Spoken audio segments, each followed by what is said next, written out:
Pernah kepikiran nggak gimana ceritanya internet yang dulu tuh ribet banget, tiba-tiba bisa jadi tempat curhat jutaan orang di seluruh dunia? Nah, kali ini kita bakal telusuri sejarahnya Blogger. Ini tuh bukan cuma cerita soal platform loh, tapi ini soal gimana sebuah ide kecil dari sebuah startup akhirnya bisa diakuisisi sama raksasa sekelas Google dan ya, mengubah cara kita semua berbagi cerita buat selamanya. Jadi pertanyaannya sebenarnya simpel banget. Kok bisa internet berubah dari dunianya para geek jadi semacam buku harian buat semua orang? Dari yang isinya cuma kode-kode rumit, jadi tempat kita bisa bagi-bagi resep, nulis puisi, atau sekedar curhat. Nah, kunci jawabannya ada di perjalanan platform yang satu ini, namanya Blogger. Oke, sekarang coba kita putar waktu mundur sedikit ya. Jauh sebelum ada tombol publish yang tinggal klik doang, dunia online itu beda banget. Coba deh bayangin, sebuah zaman di mana buat sekedar nampilin tulisan kita di internet aja, wah, urusannya bisa bikin kepala pusing 7 keliling. Jadi gini, di akhir tahun 90-an, kalau mau nerbitin tulisan di internet, itu tuh kayak mau bangun rumah, tapi kita nggak punya pengalaman sama sekali. Mesti tahu cara bikin fondasinya pakai kode, ngurusin listriknya lewat server, ya intinya ribet banget. Internet waktu itu tuh ibaratnya klub eksklusif, isinya programmer semua, bukan buat orang awam kayak kita.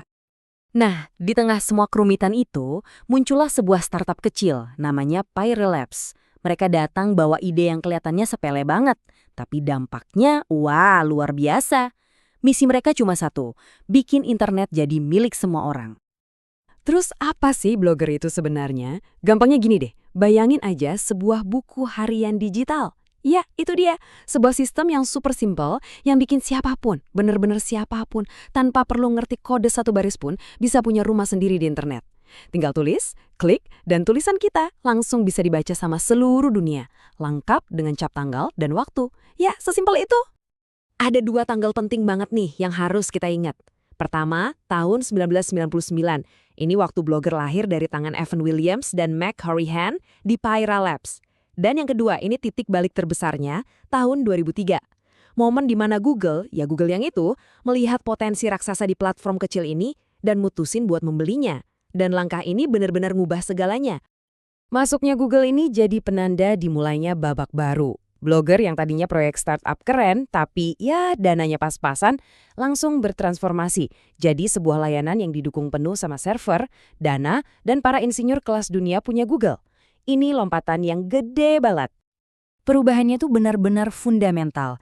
Gini deh, kalau di era Pyra Labs, fokusnya itu inovasi yang serba cepat, tapi yaitu sumber dayanya terbatas. Begitu masuk era Google, ceritanya jadi beda. Fokusnya ke stabilitas global dan pengembangan skala besar. Tiba-tiba aja, blogger punya otot buat melayani jutaan pengguna di seluruh dunia tanpa perlu khawatir servernya bakal down. Dengan semua kekuatan Google di belakangnya, Blogger pun mulai berevolusi.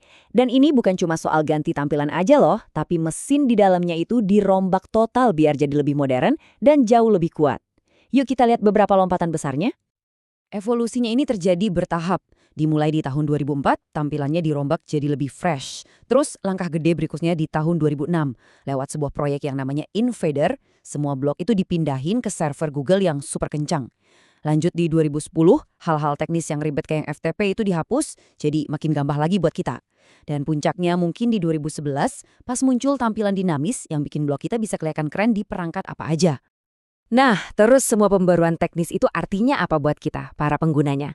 Sederhana banget, blog kita jadi jauh lebih cepat, lebih stabil, dan ngaturnya gampang banget. Bahkan nih, kita bisa ngepost tulisan cuma dengan kirim email. Keren kan? Dan yang paling juara dari semuanya, kita dapat semua fasilitas ini gratis. Tis di domain blogspot.com. Oke, setelah semua perjalanan panjang tadi, pertanyaannya sekarang adalah, gimana nasib blogger hari ini? Apa sih warisan yang ditinggalkan di dunia internet yang sekarang udah beda banget? Percaya atau enggak, blogger itu sampai sekarang masih sangat relevan. Masih jadi pilihan utama buat banyak orang karena 3 hal simpel. Pertama, gratis. Kedua, gampang banget dipakainya. Dan ketiga, tampilannya sekarang udah otomatis menyesuaikan sama layar handphone kita. Bisa dibilang, blogger ini kayak benteng kesederhanaan di tengah gempuran platform-platform modern yang ribet. Tapi kalau kita mau bicara soal warisan terbesarnya, intinya tuh ini.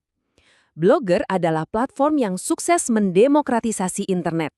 Dia yang meruntuhkan tembok-tembok teknis yang tinggi itu dan ngasih mikrofon ke siapa aja yang punya cerita buat dibagiin. Serius deh, tanpa blogger, budaya berbagi tulisan online mungkin nggak akan sebesar sekarang ini. Dan ini semua membawa kita ke satu pertanyaan terakhir yang cukup penting buat direnungkan. Gini, blogger itu kan lahir buat ngasih ruang ke tulisan-tulisan yang panjang yang butuh pemikiran. Nah sekarang, di era TikTok, Twitter, Instagram Stories, kira-kira masih ada nggak sih tempat buat buku harian digital yang mendalam kayak gitu? Apa kita masih punya waktu buat ngebaca atau nulis sesuatu yang lebih panjang dari 280 karakter? Warisan blogger ini ninggalin kita dengan pertanyaan besar itu.